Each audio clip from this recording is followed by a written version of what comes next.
भाजपने चेंबूर येथील माहुल गावाचे काली मातेचे मूल मूर्तीचे स्वरूप बदलणाऱ्या लोकांचे जाहीर निषेध केले.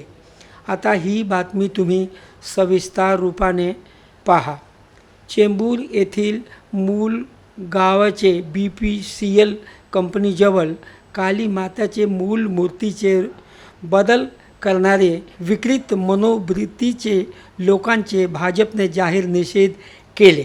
ही बातमी स्थानिक भाजपा नेत्यांना कळाली आणि त्यांनी लवकरात लवकर मुंबई भाजपचे सरचिटणीस राजेश शिरवाडकर यांना मंदिरामध्ये बोलवून घेतले. त्यानंतर राजेश शिरवाडकरच्या हस्ते काली माताच्या मूर्तीचे दुग्धाभिषेक करून त्यांचे मूर्तीचे शुद्धीकरण केला गेला. या प्रसंगी मंडल अध्यक्ष रवि केदारे, वार्ड अध्यक्ष राम शिंदे, विजय देसाई, प्रियंका शुक्ला तसेच राज सदाशिव लोखंडे, वेदांत लालवानी, राजेश सिंग, विलास पराडकर यांच्या व्यतिरिक्त भाजपचे अनेक नेते आणि पदाधिकारी उपस्थित होते. ही बातमी DRB न्यूज मराठीसाठी कपिलदेव खरवारची आहे.